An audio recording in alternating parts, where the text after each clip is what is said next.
Hello friends, I am Professor D.J. Trivedi.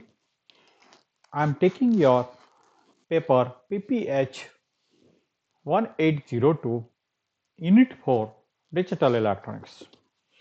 Until now, we have studied about the TTL logic family. Now, we are going to study another logic family which is very important, Cmos logic family. And you will compare both the logic family, which logic family is going to be utilized where. So, both the logic families are going to be utilized in digital systems, construction and designing of digital systems. TTL logic family is normally utilized where the speed of operation is required faster. That means you need a less propagation time and computation fast. There you are supposed to go for TTL logic family. In a CMOS logic family is utilized in large scale integration and very large scale integration and super large scale integration where the densities require more. Naturally, in memory elements also, the CMOS logic family is much more utilized because in a beginning of this lectures we have studied that CMOS which is having advantage. That means the fabrication of MOSFET over a silicon chip is require less room. It can occupy more number of MOSFET in a same area rather than the transistor or any other things, register, etc. And that's why more number of gates can be packed in a same chip area, and hence the density can be increased, and hence the large scale integration and very large scale integration CMOS logic families are utilized. Another advantage of the CMOS logic family is this: it is consuming a very less power because the input current is very low. It is in the order of nanoamperes, and hence the power dissipation of the CMOS logic family is very less. And hence, for a battery operated systems, battery powered systems, normally it is better to go for the CMOS logic family, so you don't have to recharge that battery operated instrument often and often. So just like laptops, there is a mobiles and other battery operated system, wristwatch, etc., where you can go for CMOS logic families. So this is the advantage of the CMOS logic family. And CMOS logic family was first introduced by National Semiconductor Corporation. National Semiconductor Corporation is the pioneer to develop 74C00 series. 7400 series is for the TTL logic family series, and 74C00 means it is a CMOS logic family which is having pin for pin and function for function compatibility with the TTL devices, because Texas Instrument has introduced the TTL logic family. And to make a compatibility for a pin for pin configuration as well as function for function configuration, this logic family was developed by National Semiconductor Corporation.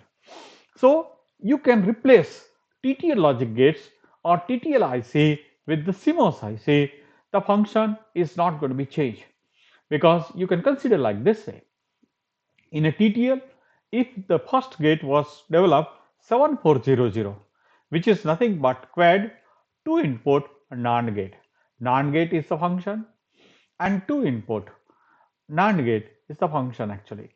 And whatever the pin diagrams is there, that may be in a TTL logic family, I see 1 and 2 may be the input, 3 may be output, 4 and 5 will be the input, 6 will be the output. Same way, the 74C00 IC, which is also contain 2 input quad NAND gate. That means 4 NAND gates will be accommodated in the same IC. Moreover, same pins will be utilized for the inputs as well as same pins will be utilized for the outputs. So anywhere if there is a circuitry in a TTL logic family IC is there, directly you can replace with the CMOS IC, and that way the power consumptions can be saved. So if you are going for battery operated systems where the TTL logic family IC is there, that can be directly replaced by 74C00 series. 7402 is an AND gate, a NOR gate, quad 2 input NOR gate in a TTL. Same way, 74C02 is also a quad 2 input NOR gate in CMOS series. Again, pin for pin and function for function compatibility is there in all numbering.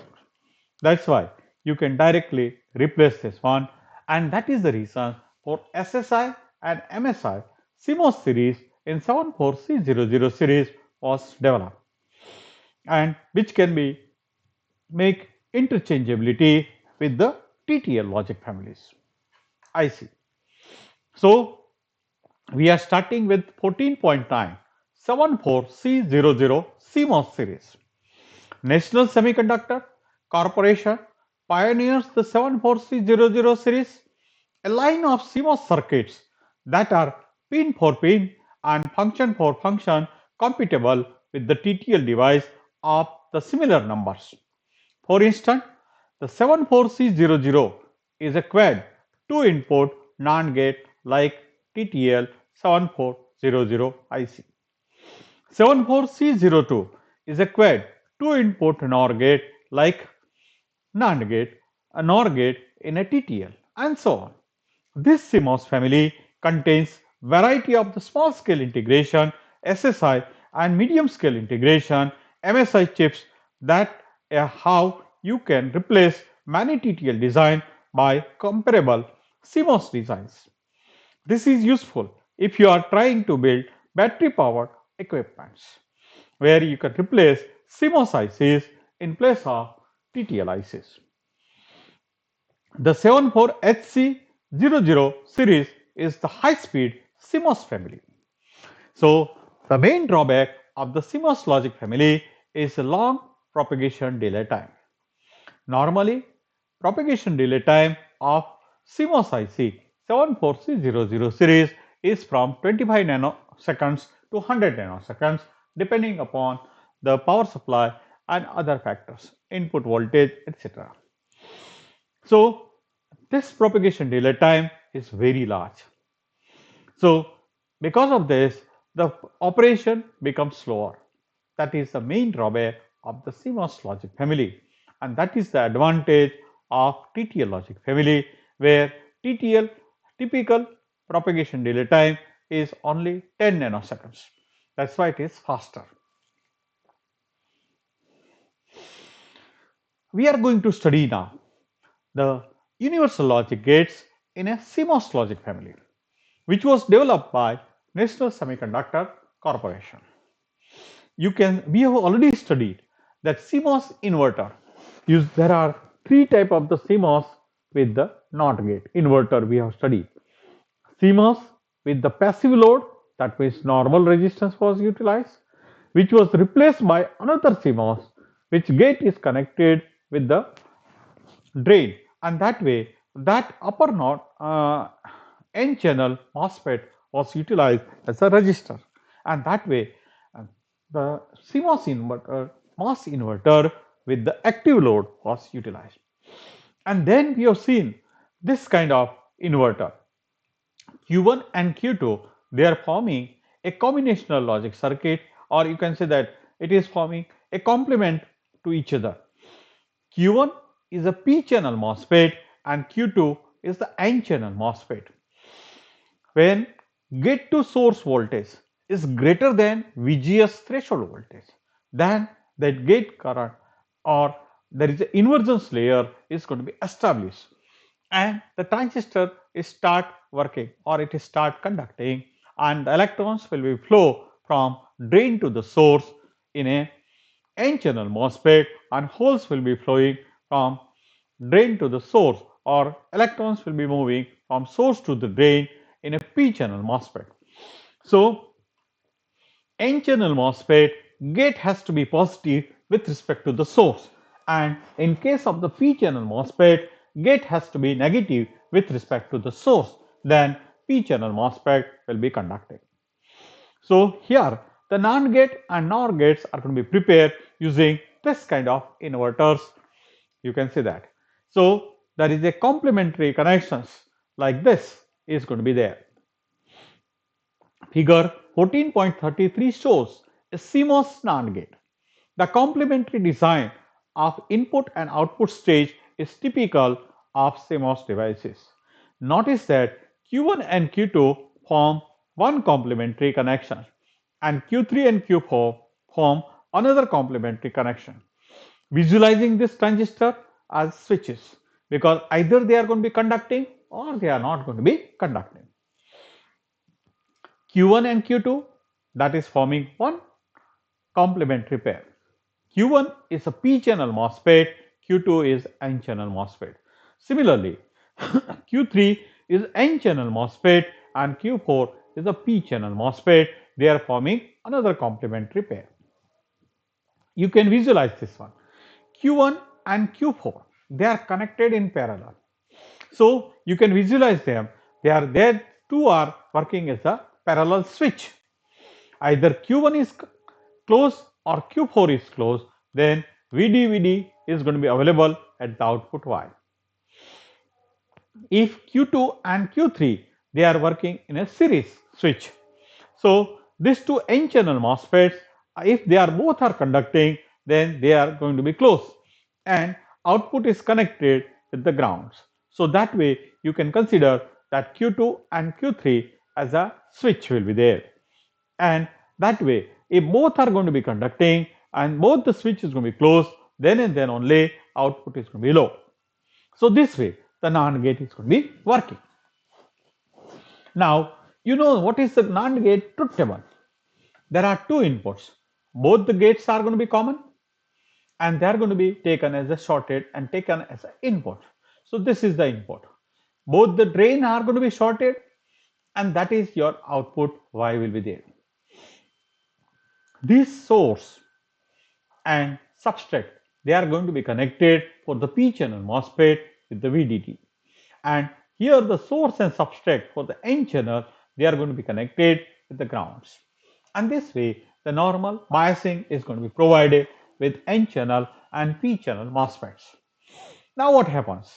If A is going to be high, then N-channel MOSFET is going to be conducting. That means Q2 is going to be closed. N-channel A is going to be high. That means its potential is equal to VDD. That means the potential of the gate as well as the potential of the source, they are going to be the same. So the potential difference is going to be 0 for P-channel MOSFET and P-channel MOSFET will not be conducting. So Q1 will be open and Q2 will be closed if A is going to be high. If A is going to be low, what happens? Q2 will not be conducted because its source potential and gate potential are going to be the same, 0 potential, and the potential difference is also going to be 0. So VGS is less than VGS threshold and N-channel MOSFET is going to be open. That means Q2 will be working as an open switch. At that time, if A is going to be low, that means the source potential is higher of VDD plus, and this is going to be more negative with respect to this, and hence P-channel MOSFET is going to be conducting and Q1 will be closed. Same thing you can talk about the B also. So when the B is going to be high, Q3 will be conducting and Q4 will be open. And B is going to be low, that means Q3 will be not conducting because it is N-channel MOSFET and Q4 will be conducting because it is a P-channel MOSFET. So this way you have to understand that how these NAND gates are going to be working. Then a low level voltage at A input will close Q1 and open Q2, and high level voltage at input A will open Q1 and close transistor Q2. Similarly, a low B input will open Q3 because it is N-channel MOSFET and close Q4 because it is a P-channel MOSFET, and high B input will close Q3 as it is N channel MOSFET and open Q4 because it is P channel MOSFET.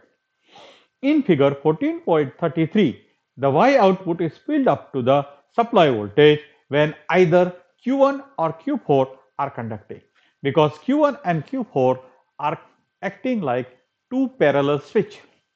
So either of the switch is going to be closed, that VDD is connected with the output. So you can see that if this switch is going to be closed or this switch is going to be closed, that means VDD voltage will be available at the output Y. At that time, this transistor Q2 or Q3 will not be conducting. That means this switch is going to be open. So they are disconnected from the supply, but output is going to be connected with the VDD and Y is going to be high. Another way, Q2 and Q3, they are connected in series. So when both the switch is going to be closed, then output Y is connected with this one. And at that time, both this transistor will be off. That means both the switch will be open and Y is connected with the ground or 0 volt.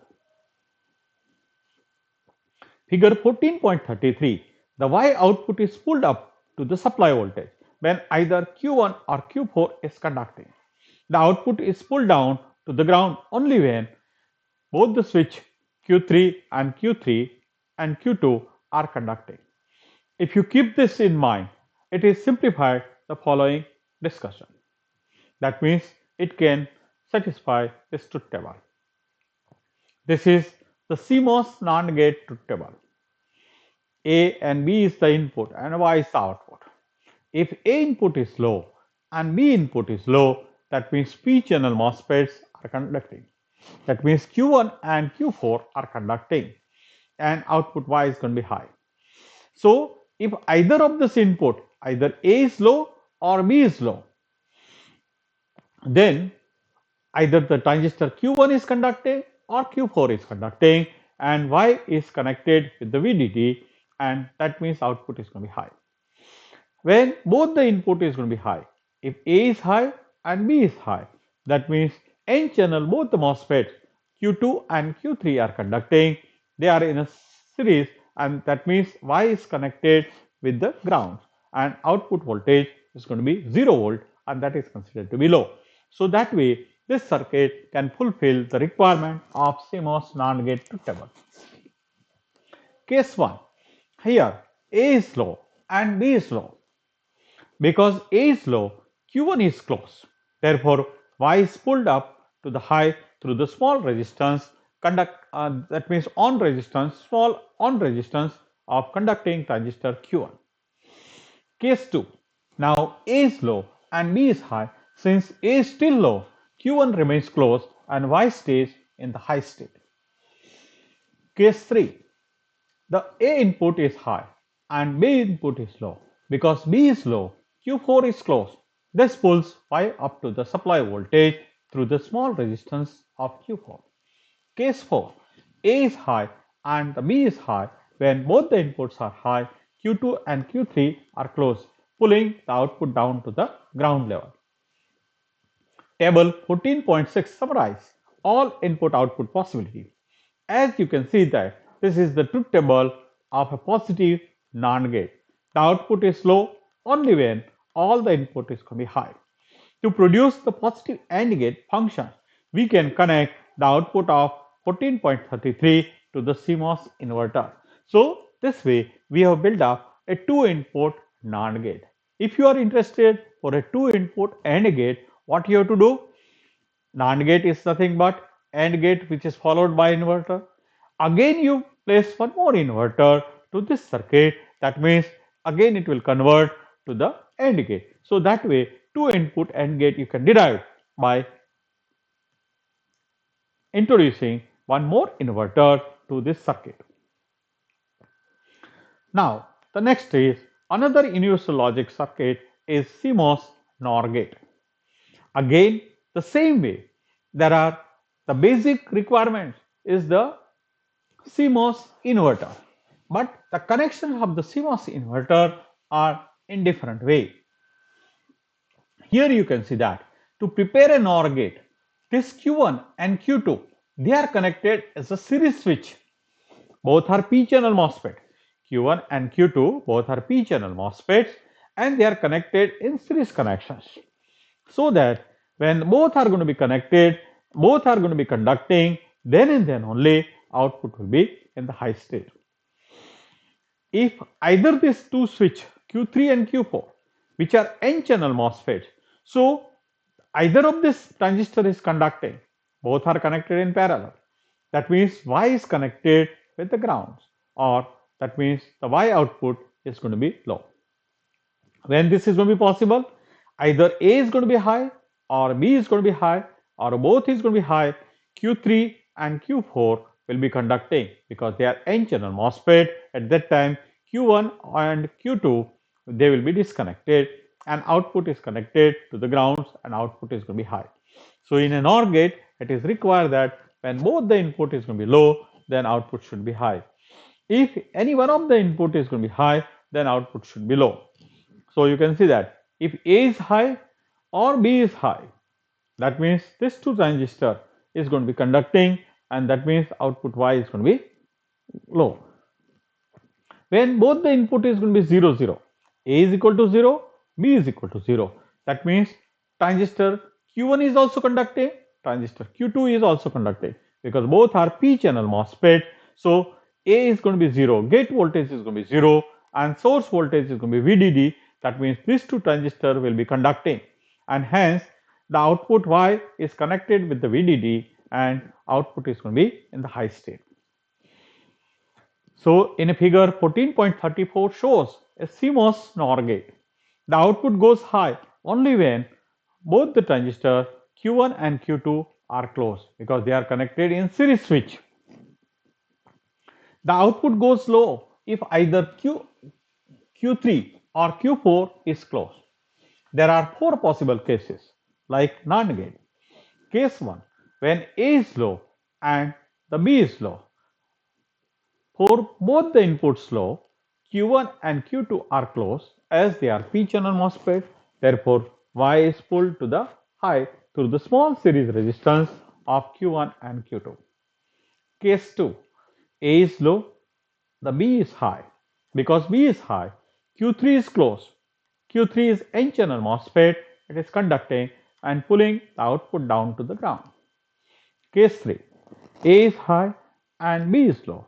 When A is high, Q4 as n-channel MOSFET is conducting and pulling output to the ground. The closed Q4 pulls the output in the low state. Case 4, the A is high and the B is high. Since A is still high, Q4 is still closed and output remains in the low state. So this way, table 14.7 summarizes this possibility. As you can see that this is the truth table of positive NOR gate. The output is low when any input is going to be high. So either of this input A or B is high, the output is going to be low. Only case when both the input is low, then and then only output is going to be high. That is the NOR gate truth table. Again, from the NOR gate, you can derive the OR gate by introducing one more inverter to this circuit. So the NOR gate is converted into the OR gate. Now, very important two properties of the circuit we have to understand. That is the propagation delay time and power dissipation of the CMOS devices.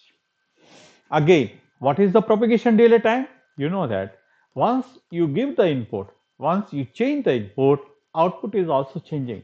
But output is not changing at the same moment, but it will be changed after certain time, certain period of time.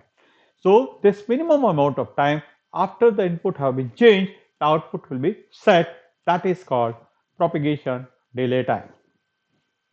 Normally, in a standard TTL, we know that typical propagation delay time is 10 nanoseconds only. A standard CMOS gate has a propagation delay time TP of approximately 25 to 100 nanoseconds, with the exact value depending upon the power supply and other factors, temperature, input voltage, etc. As you recall, TP is the time it takes for the output of a gate to change after its input have been changed. So after the input have been changed, output is not going to be resulted instantly, but it will take some time and then after output is going to be resulted. So this minimum amount of time it takes, which is called the propagation delay time. When two or more CMOS gates are cascaded, you have to add the propagation delay time to get the total time, settling time. That is known as the settling time. For instance, if you cascade three CMOS gates, each with a propagation delay time of 50 nanosecond, then the total propagation delay time or overall propagation delay time is going to be 50 multiplied by 3. So that is going to be 150 nanoseconds. Next important characteristics that we are going to learn is the power dissipation. What is the power dissipation? Power drain from the power supply. That means amount of energy utilized from the power supply every second is called the power dissipation.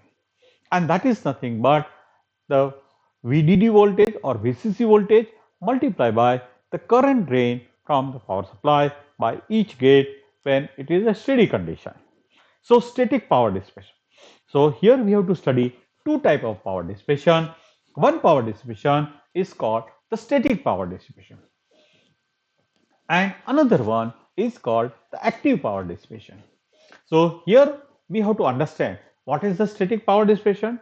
When output is stable, output is steady, or output is going to be either low or output is going to be high. During that period time, whatever amount of the current is drained multiplied by VCC, that is called static power dissipation. Both are this one quantity is DC quantity, so they will be taking the product. Power is nothing but voltage into current. So this voltage is normally 10 to 15 volt will be there, and the current which is going to be drawn is in the order of nanoamperes. So this power dissipation will be in nanowatt. So static power dissipation of a device is its average power dissipation when the output is constant.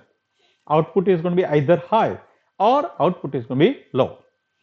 The static power dissipation of a CMOS gate is in nanowatts. For instance, a 74C00 has power dissipation of approximately 10 nanowatts per gate. This dissipation equals the product of the supply voltage and leakage current, both of which are the DC quantity, because you know that in a CMOS inverter either the P channel MOSFET is conducting or N channel MOSFET is conducting. So out of these two transistors, at a time only one of the transistor is conducting, other transistor is off, and that off transistor is controlling the current, and that current is in the order of leakage current, in the order of nanoamperes current. So that nanoamperes current is passing in on transistor also, and hence the total power dissipation is this nanoampere current multiplied by VCC, and that comes out to be in nanowatt. And for the standard 7400 series, it is approximately 10 nanowatt will be there, which is in case of the TTL, it is approximately 10 milliwatt is there. You understand the difference between milliwatt and nanowatt? 1 milliwatt is equal to 1000 microwatt, and 1 microwatt is equal to 1000 nanowatt. That means 1 milliwatt is equal to 10 raised to 6 nanowatt. So that way the power is going to be saved using CMOS devices. When CMOS output changes from low state to the high state or vice versa, the average power dissipation increases. Why? So now the question is this: when the output is steady or unchanging, that time power dissipation is very low because it is in the order of nanoamperes. Only one of the transistor is conducting and other of transistor is controlling the current, which is leakage current only in the order of nanoamperes, and hence that power dissipation is low. But when the output of the CMOS is changing, from low state to high state or high state to low state after the input have been changed. What happens? There is a brief instant of time during which both the transistors are conducting. That means N channel MOSFET is also conducting as well as P channel MOSFET is also conducting.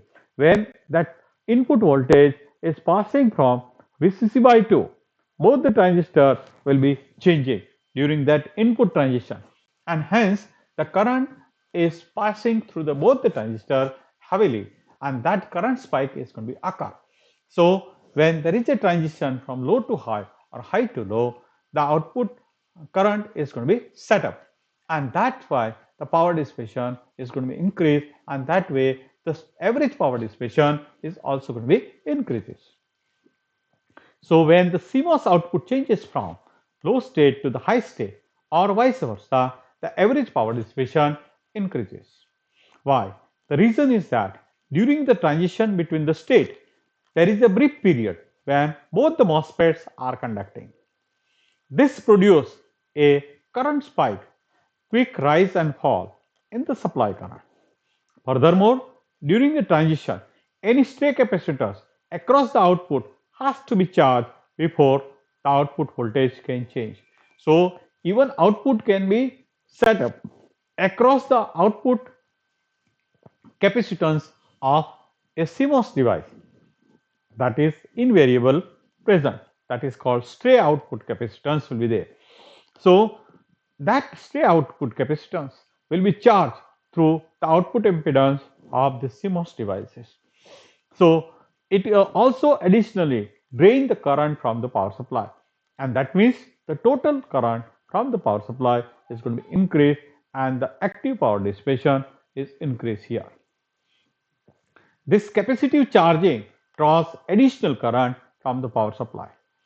Since the power equals the product of the supply voltage and device current, the instantaneous power dissipation increases, which means the average power dissipation is also going to be increases. So this instantaneous power dissipation is going to be increases as the output is changing from one state to the another state or during the transition. The average power dissipation, and because of that, average power dissipation is also going to be increases. The average power dissipation of a CMOS device whose output is continuously changing is called the active power dissipation. So if the circuit is operating with the clock frequency, and if the clock frequency is going to be higher and higher, what happens? Output is changing continuously, and every transition of the output changes, there is a current spikes are going to be occur, and more number of current spikes is going to be occur often and often, and hence the average power dissipation increases in the active power dissipation. So average power dissipation of the CMOS device whose output is continuously changing is called the active power dissipation. How large is the active power dissipation? This depends on the frequency at which the output is switching the state.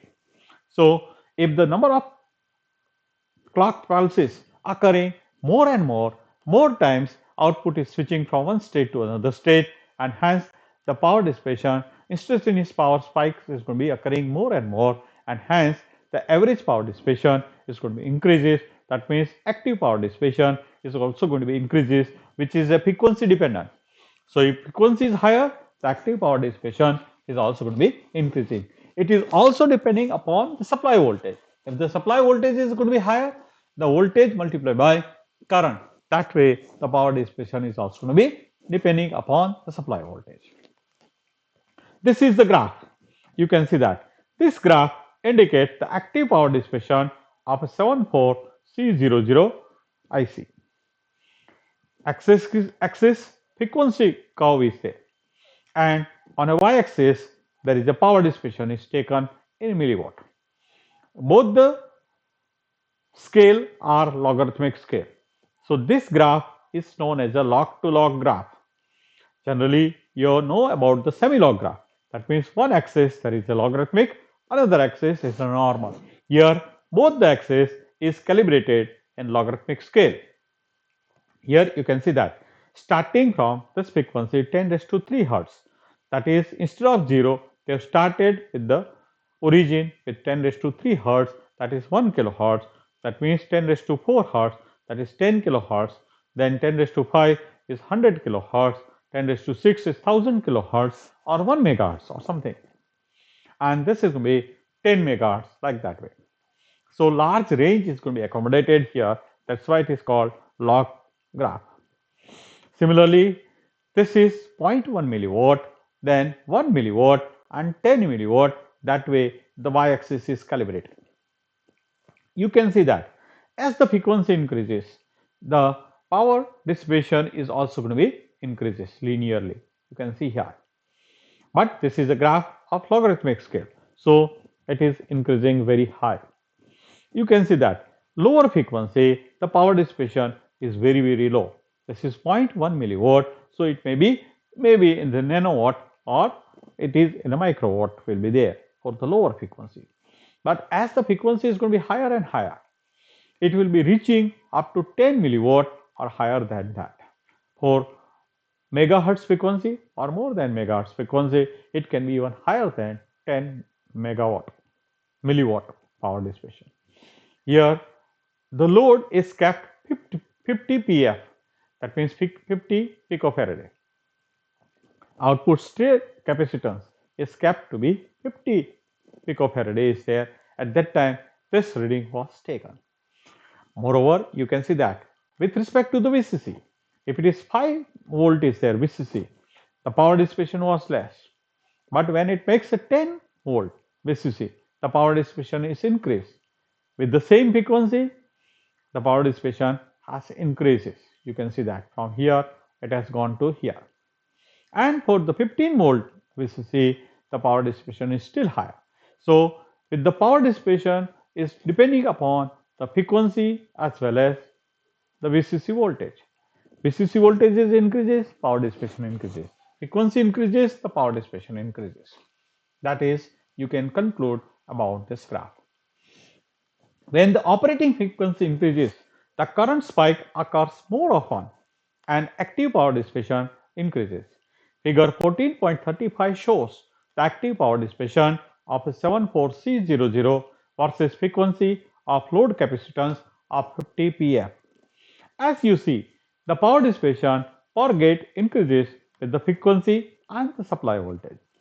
For frequencies in the megahertz regions, the gate dissipation approaches or exceeds 10 milliwatt, which is almost comparable with the TTL gate dissipation. So the advantage of the Cmos over the TTL will be lost at the higher frequency. For Cmos to have the advantage over the TTL, you have to operate Cmos devices at the lower frequency. Then the power dissipation is lower. Another way to reduce the power dissipation is to decrease the supply voltage. But this has adverse effect because it increases the propagation delay time and decrease the noise immunity, because the propagation delay time depends upon the charging of load capacitance 50 pf which is connected. And that is, if the power is going to be higher, VCC is going to be higher, the capacitor can charge faster. That means propagation delay time is less. But if you reduce the power supply, that means the charging will take more time and hence charging current will be less and it takes more time for charging that load capacitance, and propagation delay time is going to be increased, speed of operation will be decreased. Similarly, because the voltage is going to be lower, the noise immunity is also going to be decreased. Although CMOS device can work over a voltage range of 3 volt to 15 volt, the best compromise for the speed, noise immunity and overall performance is to operate the CMOS devices between the voltage range from 9 volt to 12 volt. So remember this thing, TTL can operate or work with the VCC of 5 volt plus minus 0.25 volt only. So it is 5 volt regulated power supply you require in a TTL. In case of the CMOS, CMOS can operate from minimum 3 volt VCC to maximum 15 volt VCC. So any VCC voltage it can operate. But it is the best performance it gives between 9 volt to 12 volt. And for the speed of operation, noise immunity and overall performance, it can compromise between 9 volt to 12 volt. If it is not specified, we normally operate CMOS devices with the 10 volt. From now on, we assume a supply voltage of 10 volt unless otherwise specified. Incidentally, notice that use of VCC rather than VDD for the supply voltage. This is to carry over from the TTL circuits. You will find VCC on a dataset for the 74C00 devices. So, in 74C00 devices, they have utilized the nomenclature instead of VDD because it is actually drain to source voltage, but they have mentioned VCC just carry over from the TTL circuits transistor. Now, just like in a TTL, there is a military applications.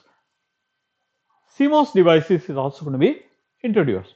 That is 54C00 series was developed in a CMOS devices, which is also military application. Here, voltage restriction is not there, but the temperature is going to be different. Any device in the 74C00 series works over a temperature range of minus 40 degrees Celsius to plus 85 degrees Celsius. This is adequate for most commercial applications. The 54C00 series for military applications work over a temperature range of minus 55 degrees Celsius to plus 125 degrees Celsius, just like a TTL military applications. The same temperature level is there for military applications, but commercial applications, the temperature range in a CMOS is minus 40 degrees Celsius to plus 85 degrees Celsius instead of 0 to 70 degree in TTL. Although the 54C00 devices can substitute for 74C00 devices, they are rarely used commercially because of their much higher cost. So military applications devices, they are having the same pin for pin configuration and function to function configuration same as 74C00 series, but because their temperature range is going to be larger, they are rarely used here because they are costly compared to the commercial applications devices. Then there is another series was developed 7 for HC00 devices. H stand for high speed, C stand for CMOS. So 7 for HC00 device means it is high speed CMOS devices. The main drawback of the CMOS devices is the propagation delay time is larger. So by modifying this design, they have developed another series which is called high speed CMOS devices, where the propagation delay time is reduced and that way the speed of operation has increased. The main disadvantage of the CMOS device is their relatively long propagation delay times. This places a limit on the maximum operating frequency of the system. That means normally you cannot operate CMOS devices at a higher frequency. To have the advantage of less power dissipation, you have to operate with the lower frequency. So this is the limitation of CMOS devices that can overcome if you go for 74HC00 series, which can operate with the higher frequency. The 74HC00 series is the CMOS series of the device that are pin for pin and function for function compatible with the TTL device. This device have the advantage of higher speed, less propagation delay time, can be operated at higher frequency also. Then the next device which is developed is 74HCT00. HC stand for high speed CMOS and T stand for transistor. That means this is compatible with the TTL series which is operating at 5 volt. That means this CMOS series high speed is operating with the 5 volt only VCC, remember. So new series was developed 7 for HCC00 devices. These are also high speed CMOS circuits designed to be directly compatible with the TTL devices which is operating only at the 5 volt. That is, they can be connected directly to the TTL circuits. Interfacing TTL and CMOS devices is discussed in section 14.11 and 14.12. So, at the end of this chapter, we are going to study that how we can connect a TTL driver and CMOS load and vice versa. That means CMOS driver and TTL load. So how they can be compatible to each other, how they can be connected with each other, interface of the TTL and CMOS we are going to study in the last topics 14.11 and 14.12. Then there is a new series was developed, and that is RCA. Rakal company has developed CD4000 series. This series is different from National Semiconductor 74C00 series. This series is not compatible for TTL or for pin-to-pin configuration, and function-to-function compatibility is not there in CD4000 series. RCA was the first to introduce CMOS devices.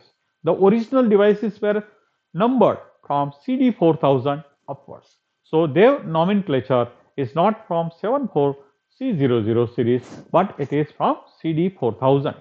And in this case also there are two new series, 4000A as well as 4000B was developed. 4000A is a conventional series and 4000B is a buffer series which can handle more number of gates, or its load current is going to be higher than conventional one.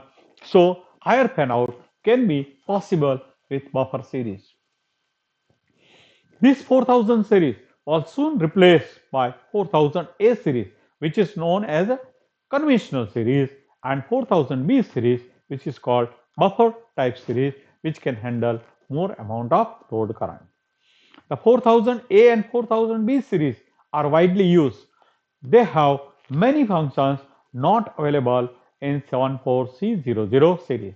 But this series 4000A and B series, which is having many more functions which are not available in 74C00 series. Remember, that's why 4000A and 4000B series are much more popular compared to the 74C00 series. The main disadvantage of CD4000 device is their lack of pin for pin and function for function compatibility with the TTL. Thank you very much, friends.